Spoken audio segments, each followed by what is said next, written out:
नमस्कार, मी सुद्धा महाराष्ट्र खबर न्यूज मध्ये आपल्या सगळ्यांचं स्वागत। नातीचे नाते रक्ताचे असते, पण सोलापूर जिल्ह्यातील करमाळा तालुक्यात याच नात्याला काळिमा फासणारी एक धक्कादायक घटना घडली। सतत किरकिर करते या क्षुल्लक कारणावरून एका नातीने आपल्या 82 वर्षाच्या अर्धांगवायू झालेल्या आजीची दगडावर डोके आपटून निर्घृण हत्या केली आहे। विहाळ गावात घडलेल्या या प्रकारामुळे संपूर्ण जिल्ह्यात खळबळ उडाली असून माणुसकीवर प्रश्नचिन्ह उपस्थित झाले।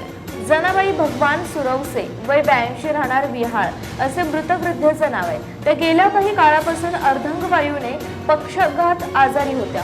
11 एप्रिल रोजी रात्रीच्या सुमारास जनाबाई यांची नात मनीषा रवींद्र लवंगारे हिचा आजीसोबत वाद झाला। आजी सतत किरकिर करते। या रागाच्या भरात मनीषाने आजीचे हातपाय मोडले आणि त्यानंतर क्रूरपणे डोके दगडावर आपटून त्यांचा जीव घेतला।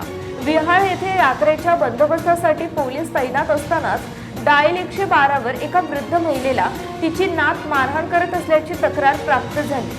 पोलिसांनी तातडीने घटनास्थळी धाव घेतली, मात्र तोपर्यंत जनाबाई यांचा मृत्यू झाला होता। घटनास्थळी रक्ताचे सडे पडलेले होते आणि मृतदेहाच्या डोक्याला गंभीर जखमा होत्या। या घटनेप्रकरणी पोलीस हवालदार दीपक घोरपडे यांनी फिर्याद दिली असून पोलिसांनी संशयित आरोपी नात मनीषा लवंगारे हिला अटक केली। शवविच्छेदन अहवाल प्राप्त झाल्यानंतर अधिकृतरित्या खुनाचा गुन्हा दाखल करण्यात आला। न्यायालयाने आरोपी मनीषाला शुक्रवारपर्यंत पोलीस कोठडी सुनावली आहे। या प्रकरणाचा पुढील तपास पोलीस उपनिरीक्षक ज्ञानेश्वर दळवी करतायत। वयोवृद्ध आणि असहाय्य आजीचा अशा प्रकारे अंत झाल्याने विहाळ परिसरात संताप आणि हळहळ व्यक्त होत आहे।